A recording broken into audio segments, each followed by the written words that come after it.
A'udzubillahi minasyaitonirrajim. Bismillahirrahmanirrahim. Assalamualaikum warahmatullahi wabarakatuh. Innal hamdalillah nahmaduhu wa nasta'inuhu wa nastaghfiruh wa na'udzubillahi min syururi anfusina wa min sayyiati a'malina. May yahdihillahu fala mudilla lahu wa may yudlil fala hadiya lahu. Wa asyhadu an la ilaha illallah wahdahu la syarika lahu wa asyhadu anna Muhammadan abduhu wa rasuluh. Ya ayyuhalladzina amanu taqullaha haqqa tuqatih tamutunna illa wa antum muslimun.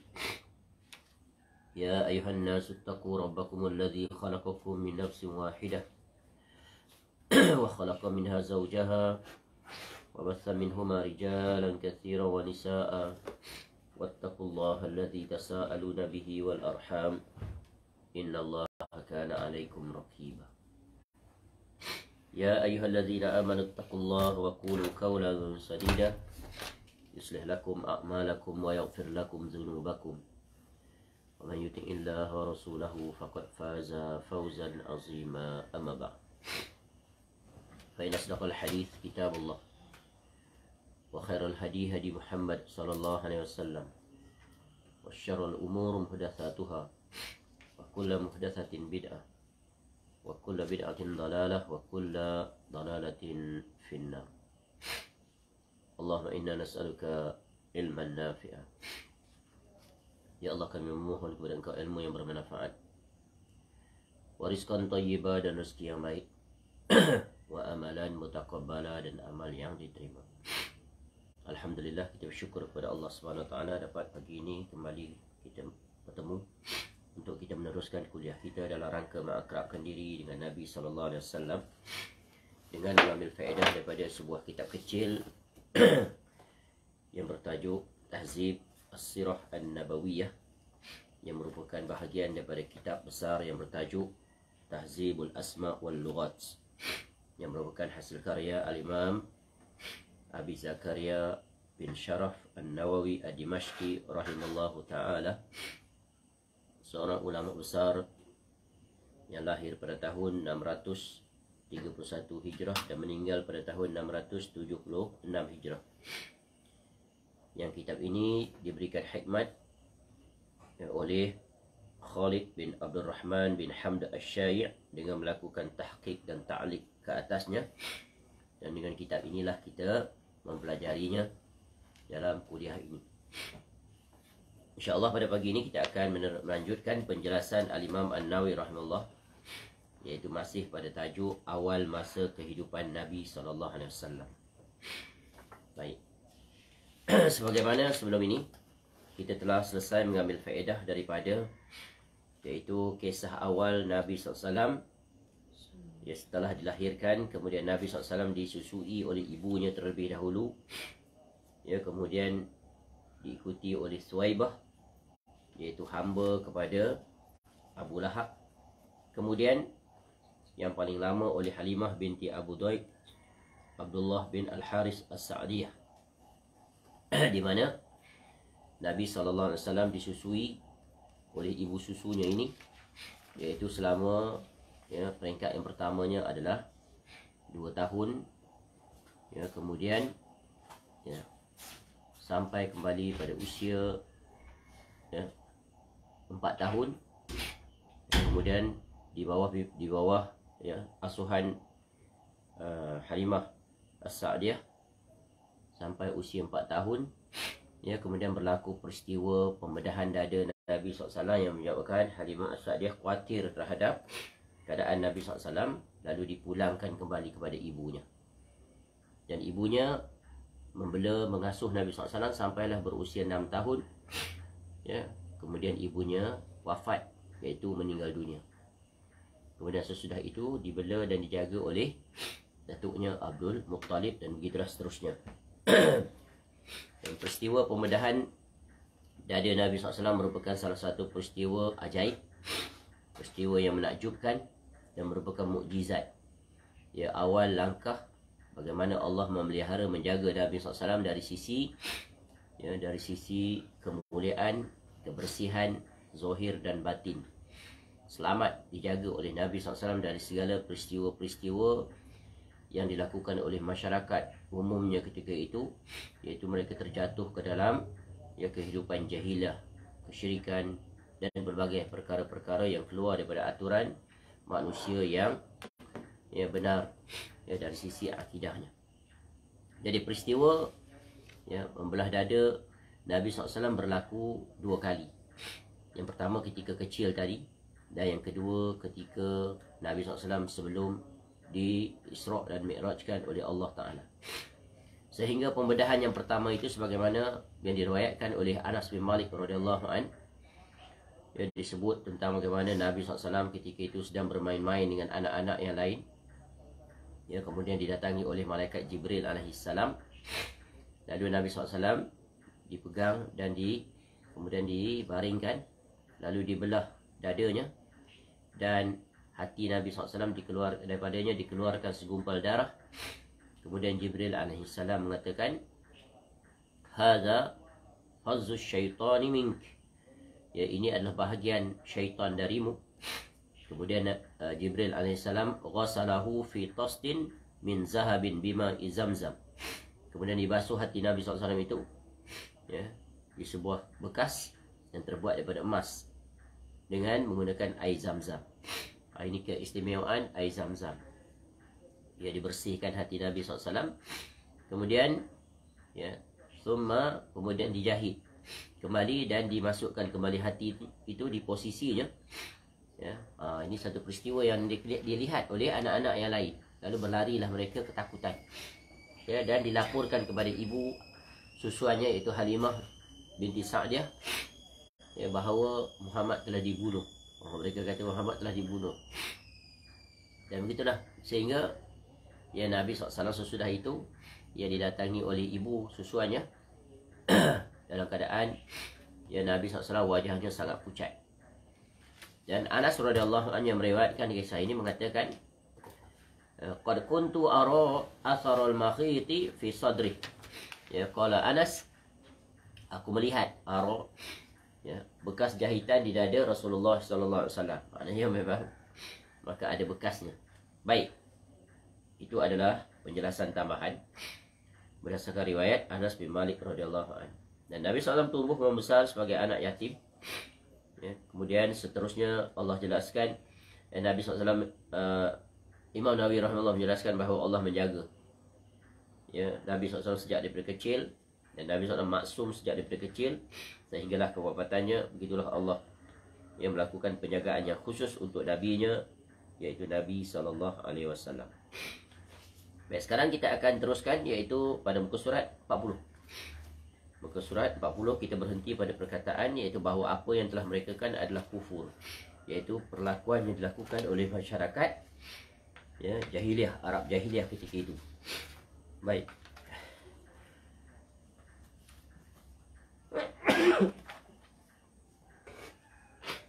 Qala Bismillahirrahmanirrahim. Qala al-Imam Abu Zakaria Yahya bin Sharaf An-Nawawi Ad-Dimashqi rahimahullahu ta'ala. Dia berkata, Al-Imam Abu Zakaria Yahya Al-Imam An-Nawawi rahimahullah, ini merupakan penjagaan Allah Ta'ala dari beliau kepada beliau.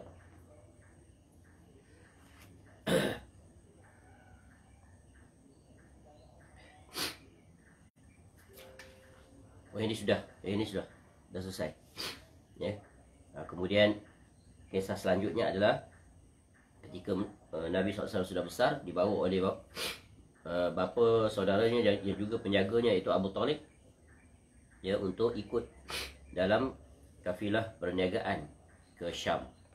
Dan di situ dikisahkan tentang pertemuan kafilah tersebut dengan iaitu padri Nasrani, iaitu Buhairah, dan seterusnya. Baik, kita lihat muka surat 42. Kita berhenti pada muka surat 41. Muka surat 42 iaitu kemudian beliau sallallahu alaihi wasallam pergi untuk kedua kalinya ke Syam bersama Maisarah iaitu budak ataupun hamba Khadijah radhiyallahu anha. untuk membawa dagangannya sebelum menikahinya hingga sampai di pasar Busra. Jadi ini adalah perjalanan kedua Nabi SAW sekali ini, ya, iaitu membawa dagangan, di mana ya Nabi SAW telah sampai maklumat pada Khadijah radhiyallahu anha yang ketika itu ia seorang janda. Khadijah radhiyallahu anha adalah seorang janda kaya ahli perniagaan, yang mana beliau radhiyallahu anha, ya, seperti mana kebiasaan ahli perniagaan yang lain, ya, mereka melakukan, ya, salah satu usaha niaga mereka adalah keluar daripada bumi Mekah menuju ke Syam, di mana di situ mereka memperdagangkan, ya, apa yang mereka perdagangkan, melakukan jual beli. Jadi ibaratnya di Syam itu adalah pasar antarabangsa. Di situlah akan meraih perniagaan dan juga melakukan perniagaan dan meraih keuntungan yang besar. Jadi sampai berita pada Khadijah radhiyallahu anha bahawa ada seorang lelaki, yang yang boleh dipercayai, yang seorang yang baik, seorang yang boleh diharapkan, seorang yang dicari-cari oleh Khadijah radhiyallahu anha untuk mewakilinya untuk memperdagangkan barang jualannya. Lalu ditawarkan pada Nabi SAW dan Nabi bersetuju. Lalu Nabi SAW, ya, membawa barang-barang dagangan Khadijah radhiyallahu anha diiringi dengan pembantu Khadijah radhiyallahu anha, iaitu Maisarah. Maisarah ni seorang lelaki, bukan perempuan. Namanya Maisarah. Mai dan Sarah. Maisarah. Dulu ingatkan perempuan, rupanya lelaki. Jadi dia ni lah yang mengiringi, mengikut dan membantu Nabi SAW. Dan Khadijah radhiyallahu anha berpesan pada beliau ini untuk melihat dan memerhatikan tentang kepribadian Nabi SAW. Dan memang salah satu cara untuk kita mengetahui jati diri seseorang, ya, tabiat sebenarnya adalah ketika dalam pemusafiran. Itu akhlaknya akan terserlah, akan diuji dalam perjalanan yang sulit dan susah. Akan dilihat dia itu adalah seorang yang individualistik kah, ataukah dia adalah orang yang, ya, senang susah bersama dalam kepayahan dan kesusahan. Jadi ini salah satu cara bagaimana untuk mengenali tabiat sejati seseorang. Akan keluar sifat-sifatnya. Kalau dalam keadaan terdesak, sulit, payah, kita akan lihat penampilan dan karakter yang sebenar. Baik, ini salah satu cara. Ada banyak lagi cara bagaimana untuk mengetahui seseorang itu tentang jati dirinya. Contoh dalam urusan hutang umpamanya. Jadi kita akan tahu akhlak dia ketika dia memberi hutang. Bagaimana dia berinteraksi dengan orang yang berhutang dengannya. Ya, begitu juga karakter seorang itu akan dapat diketahui bagaimana dia berjiran dengan seseorang. Itu akan diketahui. Itulah karakternya yang sebenar. Bagaimana dia berurusan dengan jirannya, bagaimana dia berurusan dengan orang yang mengharapkan pertolongan daripadanya, dan bagaimana dia ketika dalam bermusafir. Sebab dalam bermusafir itu kita akan melihat segala gerak-gerinya, tindak tanduknya. Kemudian ketika kita bermalam dengannya, kita akan lihat tentang, ya, bagaimana ketika dia tidur dan seumpamanya. Baik, ini di antara beberapa perkara yang tentunya diperhatikan oleh Maisarah dalam perjalanan pemusafirannya itu. Dan nanti dia akan pulang dan melaporkan betapa menakjubkan perilaku dan akhlak Nabi SAW dalam perjalanan pergi, dalam urusan jual beli, dan dalam perjalanan pulang. Sehingga akhirnya menyebabkan Khadijah radhiyallahu anha yang ketika itu, ya, sudah tidak bersuami, seorang janda, ya, akhirnya berkenan untuk menjadikan Nabi SAW sebagai suaminya, iaitu suaminya yang ketiga. Baik, ya, suaminya yang ketiga. Kerana Khadijah radhiyallahu anha sebelumnya telah berkahwin dengan dua orang lelaki. Ya, yang pertamanya adalah, ya, sebagaimana di catatan kaki itu disebutkan, ketika usianya mencapai 25 tahun, ya, beliau SAW menikah, berkahwin dengan Khadijah radhiyallahu anha. Catatan kaki nombor 50 itu disebut Khadijah radhiyallahu anha adalah Ummul Qasim binti Khuwailid bin Asad bin Abdul Uzza bin Qusay. Dan di sinilah nasabnya bertemu bersama Rasulullah SAW, iaitu kepada Qusay itu bertemunya nasab Nabi SAW. Ya. Jadi Khadijah radhiyallahu anha juga dikenali sebagai Ummu Hind. Ya, Ummu Hindun. Di sini dikenali sebagai Ummul Qasim sebab iaitu dengan Nabi SAW lahir seorang anak lelaki nama Qasim. Jadi kunyah Khadijah radhiyallahu anha adalah Ummul Qasim. Dan kunyahnya juga sebelumnya adalah Ummul Hind. Hindun. Hindun. Jadi orang Arab Hindun ini boleh pada lelaki dan boleh pada perempuan.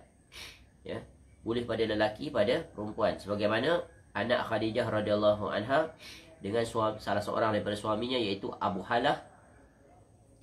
Ya, Abu Halah bin Zurarah At-Tamimi.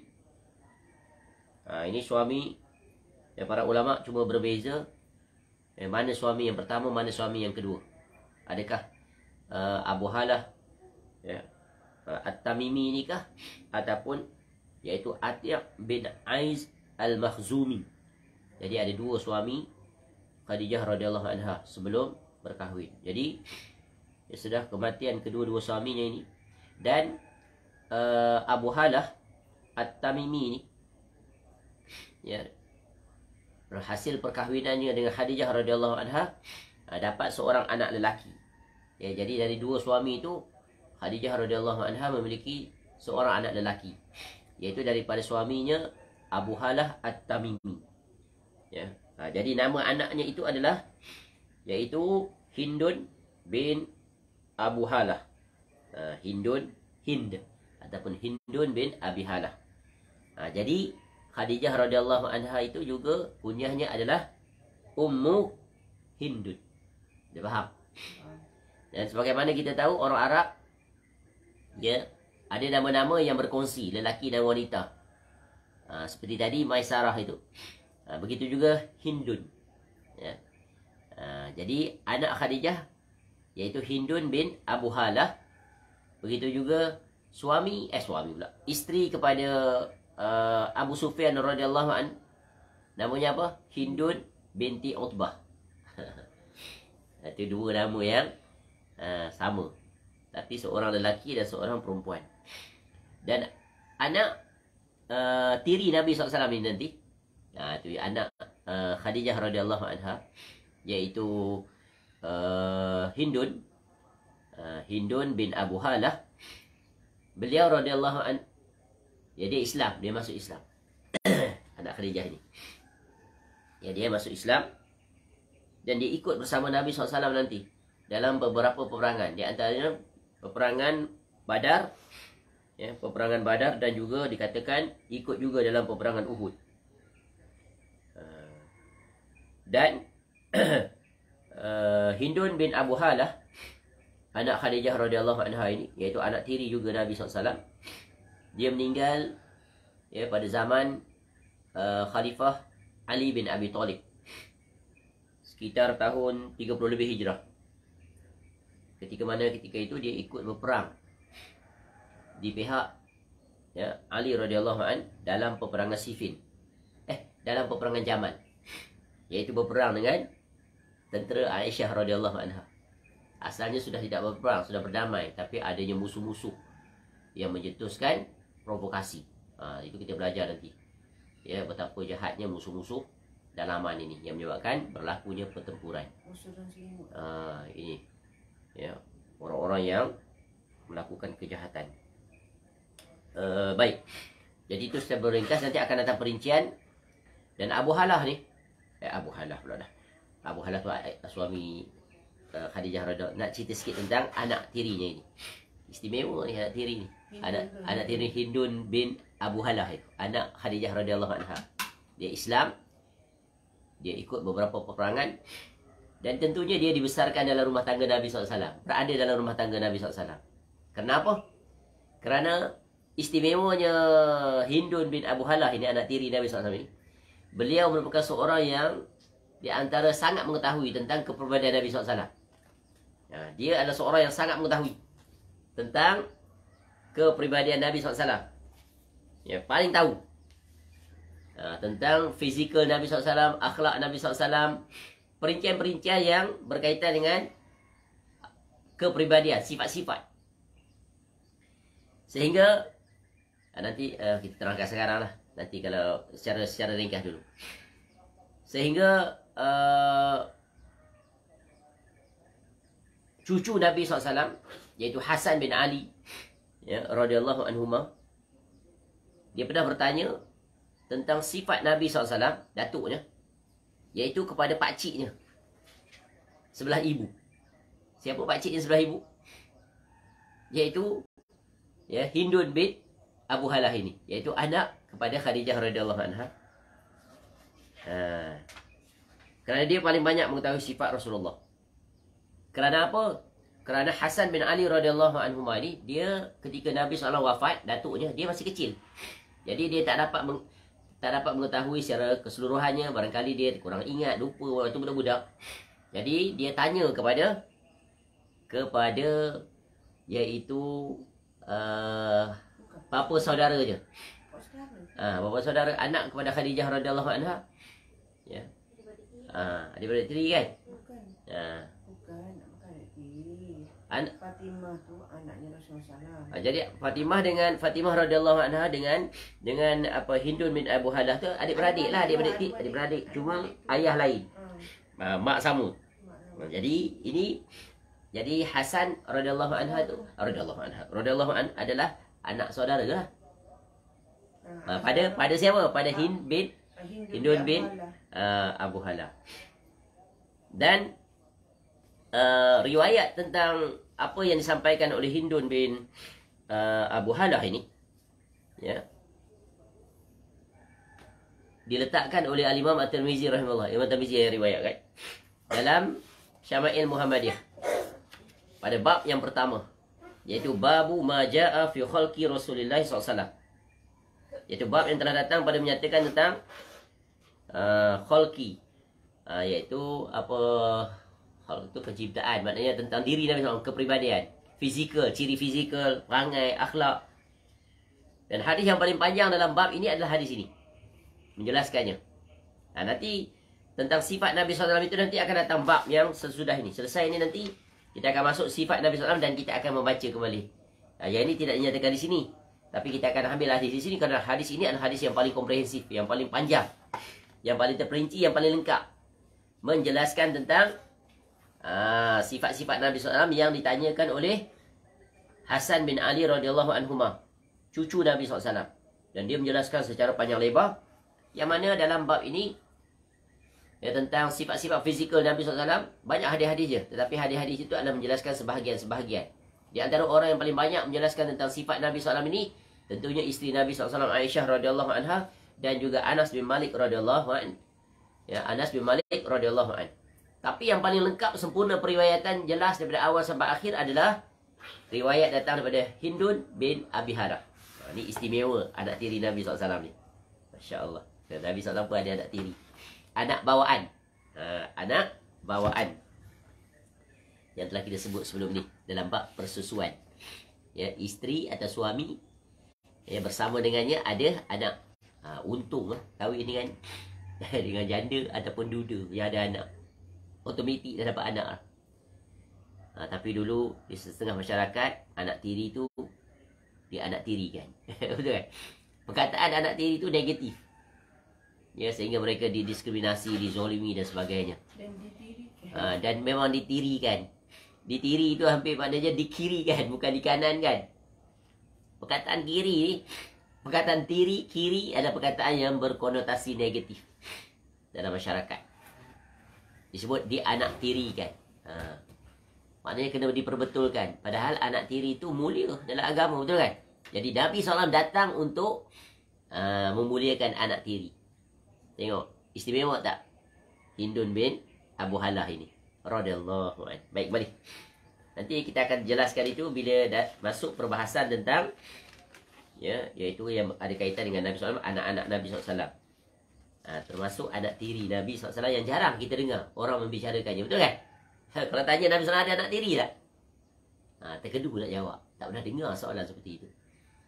Padahal anak tiri Nabi SAW sangat istimewa. Dia yang paling lengkap sekali menjelaskan tentang sifat Nabi SAW yang nanti akan kita bacakan. Baik. Jadi Khadijah radhiyallahu anha, ya, ketika kahwin dengan Nabi SAW, ya, ada disebutkan riwayat umur Khadijah radhiyallahu anha ketika itu 40 tahun. Ya, Nabi SAW 25 tahun. Jauh tak beza? Jauh. Tapi di sini ada ulama yang mempertikaikan. Ya. Mana mungkin umurnya 40 tahun? Kerana apa? Anaknya ramai. Kebiasaan wanita 40 tahun ni dah nak menuju ke arah menopause. Dan yang dilahirkan pula ramai, 6 orang. 6. Kalau setiap tahun seorang, jadi umurnya 46. Jarang orang kahwin apa setahun. Mana 46?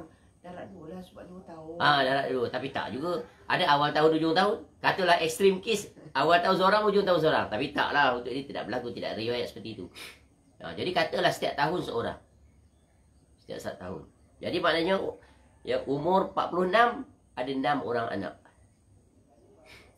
Sulit tu dalam masyarakat seperti itu. Kita tak tahu perbezaan antara Hasan dengan Husin tu apa. Perbezaan.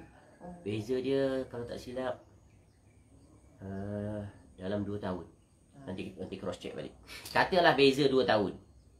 Ya, Ghalib punya kebiasaan usia menyusu anak minima. Jadi kalau 2 kali 6 12. 12 campur 40 52. Tapi itu dari segi kebiasaan dan akal. Tapi boleh ditolak juga dengan kebiasaan dan akal dan juga mukjizat. Betul kan? Cuba tengok Nabi SAW. Ketika Nabi SAW diambil oleh Halimah As-Sa'diyah, dia tak ada susu dia. Betul kan? Kering susu dia. Sehingga anaknya menangis. Tak puas minum. Bila Nabi SAW jadi anak susuan, immediately susu dia banyak. Tu. Dan kambing-kambingnya, hawa pelaraannya semua gemuk-gemuk, sihat-sihat. Jadi tak mustahil ketika berkahwin dengan Nabi SAW, mukjizat itu juga ya terpercik kepada Khadijah radhiyallahu anha. Ini tidak ada dalil lah, tapi kalau kita buat analogi seperti itu, mana keberkahan pada Nabi SAW itu. Dan tidak ada satu yang mustahil di sisi Allah Ta'ala.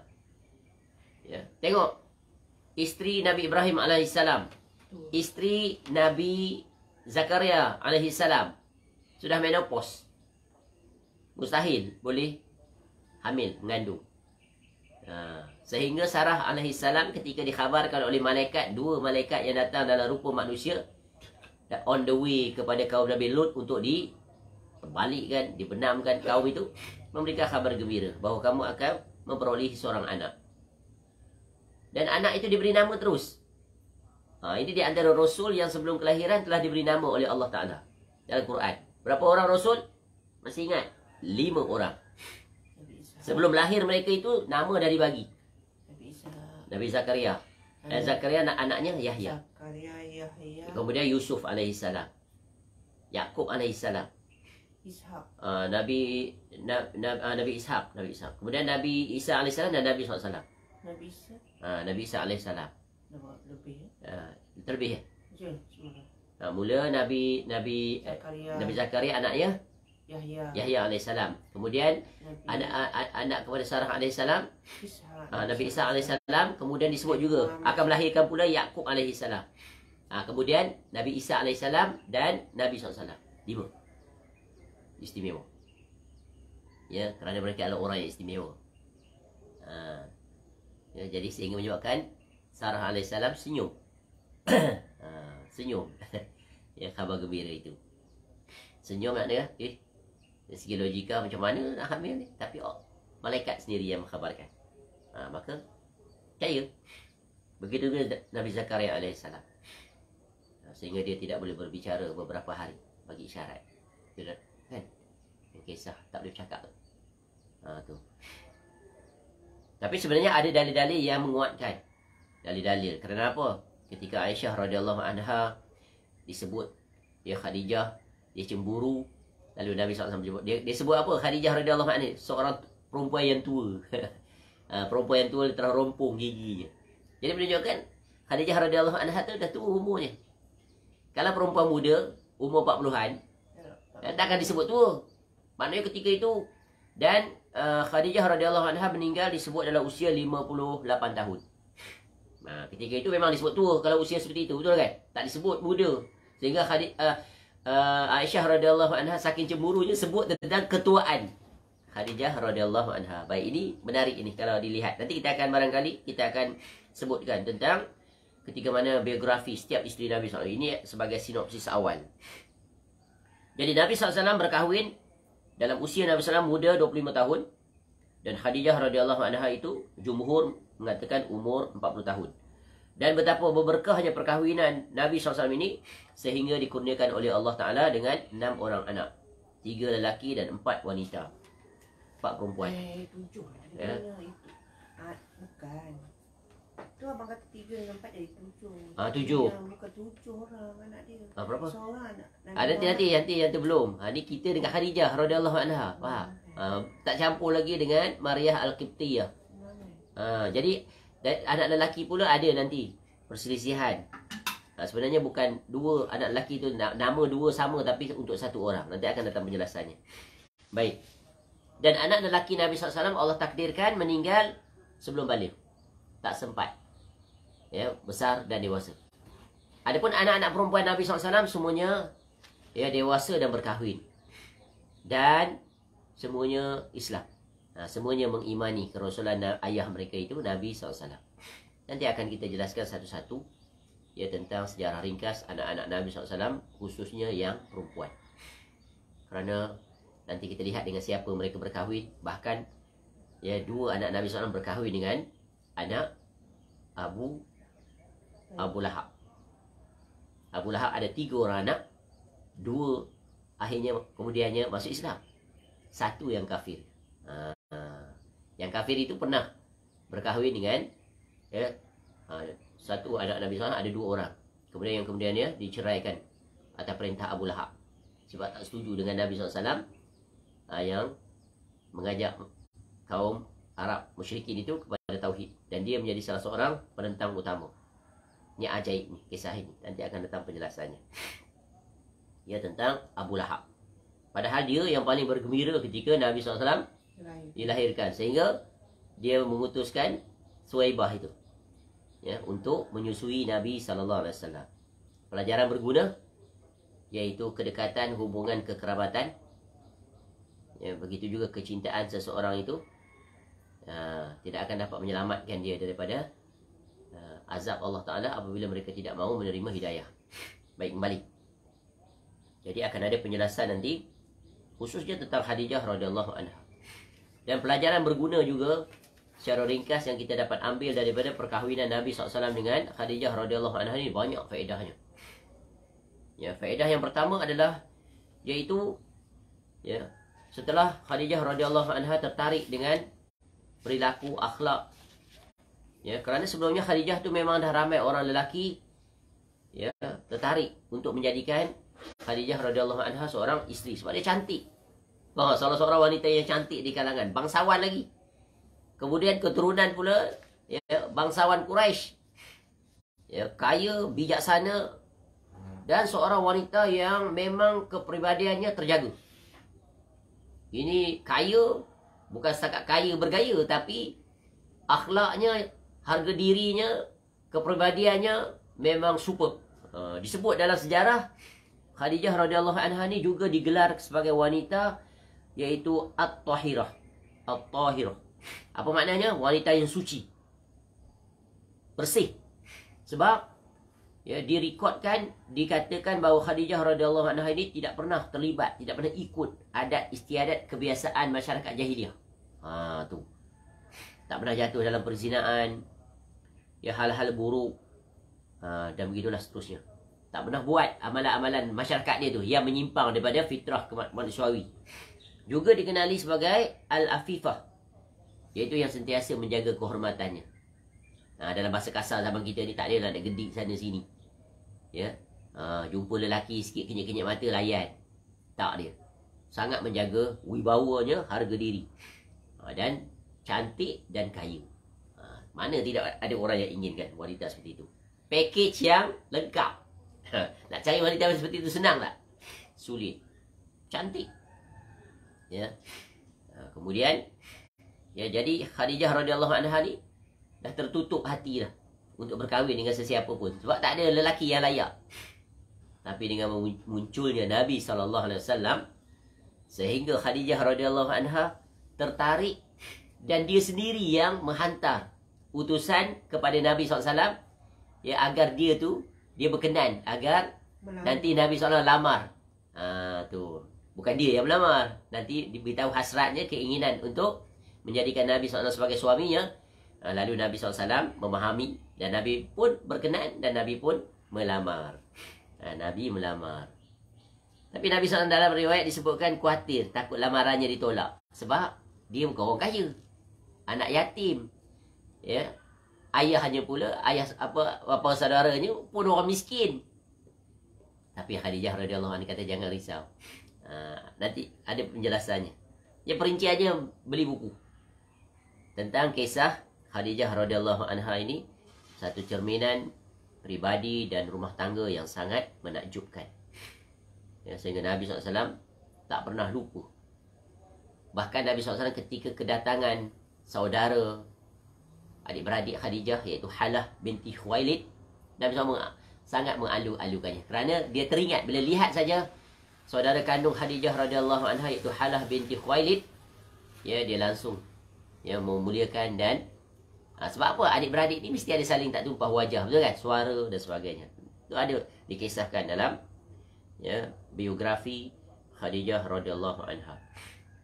Jadi apa pelajaran berguna secara ringkas tentang ketertarikan Khadijah radhiyallahu anha kepada Nabi SAW yang lebih muda padanya, betul kan? Kahwin dengan lelaki muda ni pada satu kaum adalah aib. Biasa lelaki akan cari isteri yang lebih muda pada dia. Ini jarak bukan sikit-sikit ni. Walaupun ada riwayat lain menyatakan ketika itu di antara umur lain bagi Khadijah radhiyallahu anha adalah 28 tahun. Tapi yang lebih kuat adalah 40 tahun. Dan itulah masyhur diterima. Ya, bayang jarak 25 dengan 40. Padahal banyak lagi wanita Arab yang cantik-cantik, betul kan? Ramai lagi. Sehingga ketika Nabi SAW menjadi Rasul kan, salah satu cara nak membendung lajunya dakwah Nabi SAW, pemuka-pemuka Quraisy tawarkan apa? Wanita, betul kan? Pada Nabi SAW. Kamu nak wanita mana? Yang tercantik kami akan bagi. Ya, sebagaimana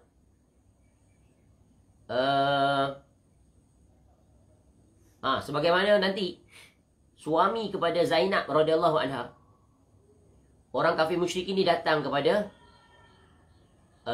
ayah betul kepada anak-anak Nabi SAW yang berkahwin ni, ya, Ummu Kalsum, Ruqayyah radhiyallahu anha, juga Zainab radhiyallahu anha, iaitu suami kepada siapa nama Al-As itu, nanti akan datang. Mereka datang, mereka menghasut, ceraikan dia. Ni bapak-bapak mereka ni yang kafir ni, pemuka-pemuka penentang utama Nabi SAW, supaya Nabi SAW disibukkan mengurusi anak dia. Itu alasan dia. Nanti kamu ceraikan dia supaya Nabi sibuk nak urus anak dia. Jadi tak sempat, terganggu dakwah dia. Lalu dia tawarkan, ya, tawar kepada anak Abu Lahab itu, ya, dan juga suami kepada Zainab, kalau kamu cerai dia, kami bagi kamu anak orang ni, dia cantik ni. Tu nampak tawaran. Nanti akan datang penjelasan ketika membicarakan tentang anak Nabi SAW dan suami mereka. Kisah secara ringkas. Baik, nak ceritakan tentang apa pelajaran daripada perkahwinan secara ringkas dia dengan keberanian itu. Khadijah radhiyallahu anha datang menawarkan diri agar Nabi SAW memperistrikannya. Apa pelajaran berguna dari sudut fiqh ni? Yang pertamanya, iaitu harus, tidak mengapa, dibolehkan bagi seseorang wanita untuk menawarkan dirinya kepada seorang lelaki agar dijadikan isteri.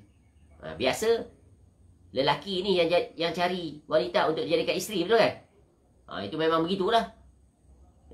Sebab dia nak jadikan isteri, dialah yang cari. Dia yang berhajat, yang meminta. Tetapi ini dah lawan arus.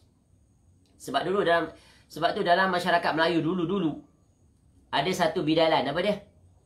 Aib ni kalau wanita pergi cari lelaki untuk dijadikan suami, dia yang tawarkan diri, aku berkenan pada pergi mencari timba. Sekarang dah tak pakai lah. Ya, tak pakai. Patutnya dah tak pakai lama sebab Nabi SAW dah membatalkan perkara tersebut. Ya.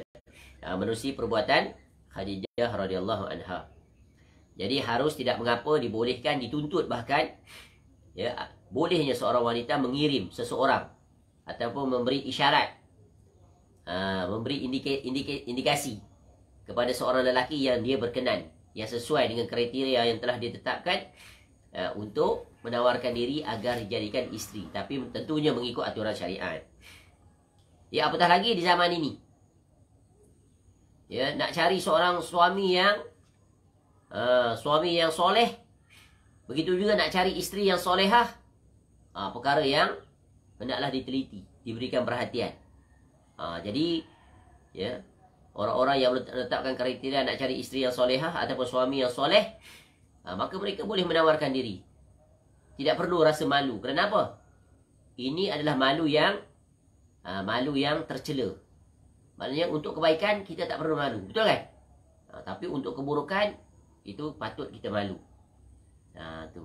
Jadi boleh tawarkan diri. Itu yang pertama. Yang kedua, seorang ayah juga. Ya, kalau dia berkenan pada seorang lelaki. Seorang lelaki lah ni, dia terbalik ni. Yang ni, yang biasanya memanglah seorang ayah akan mewakili anaknya yang lelaki. Apabila anak lelakinya berkenan atau dia yang berkenan untuk dijadikan menantu, dia yang akan menawarkan, berhajat. Ini kes, ya, dua daripada kebiasaan, iaitu, ya, seorang ayah yang memiliki anak perempuan, kemudian dia berkenan dengan seorang lelaki, anak lelaki. Lalu dia juga boleh menawarkan anak perempuannya kepada bapa dia yang memiliki anak-anak lelaki itu. Aku berkenan lah dengan anak engkau ni. Aku nak jodohkan, nak tawarkan anak perempuan aku pada kamu. Macam mana? Kamu setuju ke tidak? Itu adalah perkara yang, ya, harus yang disunahkan. Apatah lagi di zaman sekarang. Dan perkara ini sebenarnya dilakukan oleh orang-orang dulu juga. Betul kan? Ketika mana mereka nak menjodohkan anak-anak mereka, terutamanya dalam kampung. Senang. Dia kenal masing-masing. Ya, kawan-kawan dia nak berbesan, ya, dengan rakan baik dan sebagainya untuk melestarikan hubungan, ya, persahabatan dan sebagainya. Maka mereka menjadikan anak mereka itu sebagai jambatan untuk menghubungkan, melestarikan hubungan persaudaraan kawan-kawan. Begitulah seterusnya. Ya, bukan saja kawan-kawan, saudara, sepupu dan sebagainya. Jadi ini adalah perkara yang boleh dilakukan. Ya. Jadi tentunya kriteria yang ditetapkan adalah, iaitu dalam agama ini adalah kesolehan. Soleh itu nombor satu. Baik. Seterusnya, selesai. Nanti akan datang perincian ketika kita membicarakan tentang biografi isteri-isteri Nabi SAW. Baik. Ketika beliau SAW pergi berhijrah ke Madinah, selesai tentang perkahwinan, kemudian masuk lompat terus kepada hijrah. Hijrah dia berlaku berapa kali? 3 kali. 2 kali ke bumi Habasyah. Yang pertama dan yang kedua. Yang ketika itu ikut ada, ya, salah seorang daripada isteri Nabi SAW, iaitu Ummu Habibah radhiyallahu anha. Ya, kemudian Uthman radhiyallahu an bersama dengan isterinya, ya, dan para sahabat yang lain pergi ke bumi Habasyah. Dan kemuncak hijrah itu adalah seluruhnya total exodus ke mana? Daripada bumi Mekah ke Madinah. Yang akhirnya, ya, setelah para sahabat semua telah berhijrah, kemudian disusuli oleh Nabi SAW dan Abu Bakar As-Siddiq radhiyallahu anhu. Jadi ketika beliau SAW pergi berhijrah ke Madinah, beliau SAW ditemani oleh Abu Bakar As-Siddiq radhiyallahu anhu dan Maula Abu Bakar radhiyallahu anhu. Amir bin Furaihah, ya, iaitu sedangkan yang menjadi petunjuk jalan mereka adalah Abdullah bin Al-Uraiq Al-Laythi. Dia kafir dan tidak diketahui tentang keislamannya. Sesudah tu dia jadi Islam ke tak? Ya. Jadi para ulama tarikh berselisih pendapat. Dan hijrah merupakan salah satu ibadah yang agung. Dan hijrah ini adalah, ya, maksud hijrah ini adalah apa? Berpindah. Berpindah dari satu tempat ke satu tempat. Dan hijrah Nabi SAW melibatkan beberapa perkara, iaitu berhijrah dari tempat, iaitu bumi Mekah ke bumi Madinah. Yang kedua, berpindah daripada negara syirik, bumi yang syirik, kepada bumi tauhid. Yang ketiga, berpindah daripada suasana yang tak kondusif untuk agama ke suasana yang lebih kondusif untuk agama. Dan hijrah yang berlaku selama-lamanya, iaitu berhijrah daripada kemaksiatan kepada ketaatan. Jadi ini kombinasi seluruhnya. Dan hijrah ini tetap berlaku sampai hari kiamat. Iaitu, tapi hijrah tak berlaku daripada negara Muslim ke negara kafir. Elok-elok duduk negara Islam, dia pergi pindah duduk negara kafir. Itu tak berlaku. Itu dah berlawanan dengan kaedah. Ya, kecuali dengan sebab-sebab yang memang disyariatkan. Ya, tapi sebenarnya pun tak boleh berhijrah daripada negara Islam ke negara kafir. Kenapa? Kerana mudaratnya lebih besar. Ya. Jadi hijrah bagi individu Muslim berlangsung hingga kini, hingga hari kiamat. Baik. Adapun perincian tentang hijrah ini, kita boleh rujuk dan baca dalam sirah Nabi SAW. Ya, bagaimana Allah merencanakan ya, perjalanan ya, keluarnya Nabi SAW daripada bumi Mekah ke bumi Madinah. Dan siapakah dia di antara individu yang terlibat, dan peta perjalanan Nabi SAW, dan beberapa peristiwa yang menakjubkan, yang unik berlaku dalam perjalanan tersebut. Dan Al-Quran mengisahkan tentang hijrah ini di banyak tempat. Contoh, dalam surah Al-Baqarah, ya, surah yang kedua ayat 218, Allah Ta'ala menjelaskan, A'udzubillahi minasyaitonirrajim, Innal ladzina amanu wal ladzina hajaru wa jahadu fi sabilillah ulaika yarjuna rahmatallah wallahu ghafurur rahim. Sungguhnya orang yang beriman adalah orang-orang yang berhijrah, berjihad di jalan Allah. Mereka itu adalah orang yang mengharapkan rahmat Allah. Dan Allah Maha Pengampun, Maha Penyayang. Jadi orang beriman ni di antara cirinya adalah mereka melakukan hijrah, mereka berjihad di jalan Allah. Ya, hijrah dan jihad. Kenapa mereka buat perkara tu? Kerana mereka mengharapkan rahmat Allah. Allah perintah, mereka laksanakan. Dengan itu mereka akan dapat rahmat. Memang Allah sedang mempersiapkan rahmatnya di bumi Madinah. Ya, nikmat, dapat keamanan, ketenangan, keleluasaan untuk mempraktikkan ajaran agama tanpa ada halangan. Kalau ada halangan pun sedikit, kecil saja. Berbanding dengan di bumi Mekah, bumi yang tidak kondusif ketika itu. Baik, kita lihat catatan kaki tentang Abu Bakar As-Siddiq radhiyallahu anhu. Ya. Mengenai peristiwa hijrah dan Abu Bakar radhiyallahu anhu menjadi teman Rasulullah SAW dalam hijrah, Allah Ta'ala berfirman dalam surah At-Taubah pula. Tadi kita sebut, itu faedah tambahan, tidak ada dalam penjelasan di sini. Tapi yang dinyatakan di sini adalah catatan kaki oleh pentahqiq kitab ini, iaitu surah At-Taubah, surah yang ke-9 ayat 40. Allah Ta'ala berfirman, Illa tansuruhu faqad nasarahu Allahu idh akhrajahu alladhina kafaru thaniya thnaini idh huma fil ghari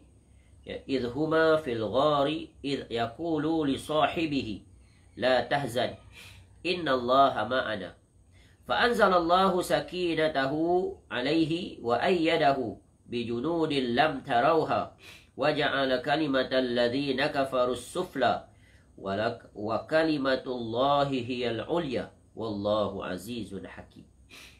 Jikalau kamu tidak menolongnya, ya, yang Nabi SAW, maka sesungguhnya Allah telah menolongnya, yaitu ketika orang-orang kafir, yakni musyrikin Mekah, mengeluarkannya, yakni dari Mekah, sedang dia salah seorang daripada dua orang ketika keduanya berada di dalam gua. Di waktu dia berkata kepada temannya, janganlah berduka cita, sesungguhnya Allah bersama kita. Maka Allah menurunkan ketenangan kepada Nabi Muhammad SAW dan membantunya dengan tentera yang kamu tidak melihatnya. Dan Allah menjadikan seruan orang-orang kafir itulah yang rendah, dan kalimah Allah itulah yang tinggi. Allah Maha Perkasa lagi Maha Bijaksana. Ini salah satu kisah yang dipaparkan oleh Al-Quran tentang perjalanan hijrah Nabi SAW. Dan Al-Imam Bukhari rahimahullah letak di dalam kitab sahihnya, iaitu tentang kisah hijrah Nabi SAW. Hadis nombor 3905. Dan untuk makluman kita kesemuanya, kitab-kitab sirah ini, dia memuatkan perjalanan Nabi SAW daripada awal sampai akhir berdasarkan catatan, ya, ahli sejarah, berdasarkan hadis-hadis Nabi SAW. Ada ulama contemporary di zaman kita, mereka menulis kitab sirah itu berdasarkan ayat Quran. Dengan mengambil perspektif nuzul Al-Quran. Dia panggil tafsir nuzuli. Kemudian daripada itu dia buat kitab sirah daripada Quran. Kita sirah ni biasanya penceritaan tu kan. Kisah-kisah periwayatan, kemudian hadis-hadis dan sebagainya. Ada yang sahih, ada yang dhaif. Ini mereka menyusun sirah itu daripada ayat Al-Quran. Ya, bagaimana dia nak dapat tu? Iaitu dengan menyusun atur ayat Al-Quran tu mengikut proses turun, masa turun. Sebab Quran mushaf kita ni disusun ikut apa? Surah-surah. Betul kan? Jadi kalau kita lihat kisah-kisah tu kan dia scattered puzzle, berpisah-pisah. Jadi kita kena gabung. Sebab itu dalam disiplin ilmu tafsir ni macam-macam kaedah keluar kemudiannya. Dulu ya, ulama klasik menafsir Quran ayat demi ayat mengikut surah. Kemudian datang bentuk-bentuk tafsir. Ya, tafsir di antaranya di zaman kita seperti tafsir apa? Tafsir maudhu'i. Ambil tajuk tentang jihad, ambil kumpul ayat jihad semua letak setempat. Ini kisah tentang jihad. Kisah tentang alam, matahari, bulan dan sebagainya, ambil ayat letak situ. Nampaklah gambaran keseluruhan dia. Kemudian tafsir yang datang kemudian lagi adalah tafsir nuzuli. Disusun balik ayat-ayat itu, tapi susunan ayat mushaf tu tetap sama. Bacanya tetap sama daripada awal surah Fatihah sampai An-Nas. Tapi ketika mereka menulis tafsir mengikut metodologi nuzuli, mereka susun Quran tu berdasarkan surah Makkiyah setempat, surah Madaniyah setempat. Surah Makkiyah pula mereka perbagi mengikut para penafsir itu, mengikut ijtihad mereka susun surah mana mula-mula. Tentu yang mula-mula ada surah disebut surah Al-Alaq. Disusun, daripada situ dikeluarkan ayat-ayat yang berkaitan dengan, dikaitkan dengan perjalanan kisah Nabi SAW. Tu betapa para ulama punya kaji. Allah bagi mereka ilmu-ilmu baru. Sebab itu kajian tentang ya faedah-faedah Al-Quran dan sirah Nabi SAW dia hidup dan dinamik sampai sekarang. Lahir karya-karya baru yang Masya Allah, yang menakjubkan dan yang banyak manfaatnya. Tu. Tapi kitab-kitab itu dalam bahasa Arab. Kitab. Dan dia masih baru di dalam masyarakat tentang tafsir nuzuli itu dan juga sirah yang diambil daripada, dikaitkan dengan Quran. Sebagaimana kita pernah sebut sebelum ni pada introduction, salah seorang ya, sarjana yang menginisiasikan ataupun yang mencetuskan tentang hal tersebut adalah, iaitu nama apa dia? Abdullah Darrazah. Banyak kitab dia. Ajaib ni. Ya, dia kaji tentang itu berjilid. Dia tulis tentang sirah Nabi SAW berdasarkan ayat Al-Quran. Dikaitkan dengan Quran. Begitu juga dengan hadis-hadis Nabi SAW. Baik, boleh dirujuk kitabnya. Ya, banyak kitabnya. Nanti kalau ada kesempatan kita akan senaraikan kitab-kitab itu. Ya, barangkali satu perkara yang baru, yang masih lagi kurang diberi perhatian, ya, seorang tokoh ini. Ya, kajian tentang beliau ni tak banyak. Ya, tapi telah disebut oleh Profesor Hamadah dalam kitabnya tentang sinopsis tentang introduction kepada sirah Nabi SAW. Di situ beliau sebut nama tokoh ini. Ya, dan tokoh ini banyak sekali kitab-kitabnya yang kalau dikaji tentu akan menghasilkan ya, faedah-faedah yang sangat luar biasa. Penelitian dia yang mengkaji kitab-kitab dan menulis banyak berjilid. Satu tafsirnya adalah tafsir nuzuli. Allah tak ingat. Nanti kita tengok balik semula kitab tu. Baik, kembali. Selesai dah. Habis dah bab ni. Ya. Jadi di sini dipaparkan tentang awal kehidupan Nabi SAW, dilahirkan, disusukan, kemudian dijaga daripada ya, segala penyimpangan ya, kaumnya jatuh dalam kesyirikan, kekufuran, yang menyembah berhala dan sebagainya, dan melakukan perkara-perkara ya, yang keluar daripada aturan akhlak yang mulia, seperti apa, minum arak, berzina dan sebagainya, ya, pelacuran, pelbagai-bagi. Ini bentuk penjagaan Allah Ta'ala. Kemudian Nabi SAW ikut rombongan perniagaan bapa saudaranya Abu Talib, kemudian ikut ya, rombongan perniagaan dan menjadi pula mastermind dalam memperdagangkan ya, barang dagangan majikannya ketika itu, iaitu Khadijah radhiyallahu anha, dan kemudian ya perkahwinan Nabi SAW dengan Khadijah radhiyallahu anha. Kemudian ni maknanya episod-episod yang meloncat, betul kan? Tidak secara terperinci. Terus pergi kepada hijrah. Sebab itu Imam Nawawi rahimahullah ni sebut sebegini untuk apa? Untuk kita melakukan our own initiative untuk menyambung poin-poin yang dilompat oleh Imam Nawawi rahimahullah tu. Contoh daripada jarak kelahiran sampai berkahwin. Daripada tempoh fasa Nabi SAW berkahwin dengan isterinya radhiyallahu anha sampai fasa berhijrah. Ada banyak tak tu? Itu missing link kat situ. Di situlah kita kena buat sambungan. Kena cari puzzle tu. Maknanya apa? Kena baca. Kena beli kitab. Kena lihat perjalanan yang dihilangkan, di-skip oleh Al-Imam An-Nawawi rahimahullah. Jadi inilah dia antara beberapa perkara yang ringkas yang dijelaskan oleh siapa? Oleh Al-Imam An-Nawawi rahimahullah. Tadi kita catatan kaki kita tak baca habis. Kita bacalah tentang Khadijah radhiyallahu anha ini. Ya, beliau radhiyallahu anha adalah Ummul Qasim binti Khuwailid bin Asad bin Abdul Uzza bin Qusay. Dan di sinilah nasabnya bertemu bersama Rasulullah SAW. Ia adalah ibu dari anak-anak beliau sallallahu alaihi wasallam, orang yang pertama beriman kepadanya, kepada Nabi SAW, dan membenarkannya sebelum ada seorang pun yang beriman kepadanya. Inilah ciri khas yang Nabi SAW bangga-banggakan dan menghilangkan rasa cemburu Aisyah radhiyallahu anha. Betul kan? Kamu tak akan dapat tandingi dia. Sebab ketika orang lain tidak beriman, dia yang pertama. Dia wanita yang Allah muliakan pertama mengimani dan membenarkan. Bahkan memberikan semangat, dorongan, dukungan dan sokongan. Sehingga dia mengorbankan harta benda dia untuk mendukung dakwah Nabi SAW. Jadi pelajaran berguna juga kisah dia apa? Orang-orang berdakwah ni perlu ada funder. Perlu ada funder. Tengok. Nabi SAW perlu tak? Perlu isteri dia yang bantu dengan keuangannya. Begitu juga yang kedua, pelajaran berguna dengan Abu Talib apa? Iaitu perlu ada orang yang dapat menjaga, melindung. Daripada dicerobohi oleh orang-orang yang memiliki kekuasaan dan sebagainya. Maknanya ada pengaruh. Penting. Orang pengaruh dan orang ada duit. Isteri dia. Sebab tu ketika Nabi SAW, perkara yang paling menyedihkan dalam episod perjalanannya ketika apa? Dua perkara ni. Dengan kewafatan isterinya, dengan kewafatan Abu Talib. Ditambah pula dengan penolakan kaumnya itu, kafir musyrikin, dan penolakan masyarakat di Taif. Itu dah kemuncak ujian. Lalu Allah datangkan hiburan. Penduduk bumi tidak mendatangkan ketenangan, kelapangan, keselesaan, kegembiraan. Allah bawa menuju ke langit, bertemu dengan penduduk langit, dan bertemu dengan pemilik seluruh alam ini, termasuk langit, Allah Ta'ala. Dan dihiburkan dengan solat 5 waktu. Sebab itu solat itu Nabi SAW sebut sebagai penghibur hati, betul kan? Sehingga diperintahkan, tu. Sehingga Nabi SAW perintahkan kita untuk apa? Banyak sujud.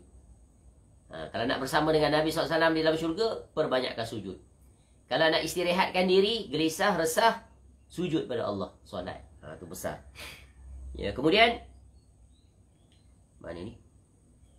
Tu. Pembelaannya terbukti dan dia adalah pendamping yang setia. Sifat dan akhlak baiknya banyak dan ia termasuk orang yang sempurna dari kalangan wanita. Ia berakal mulia, taat beragama, sangat memelihara diri. Pemurah, nampak? Dan salah seorang ahli syurga. Memang afdalun nisa'i ahlul jannah Khadijah tu bintu Khuwailid. Tengok. Nabi SAW sebut sebaik-baik wanita ahli syurga siapa? Nombor 1. Khadijah dulu. Khadijah radhiyallahu anha. Nombor 2, anak Khadijah radhiyallahu anha, Fatimah tu bintu Muhammad.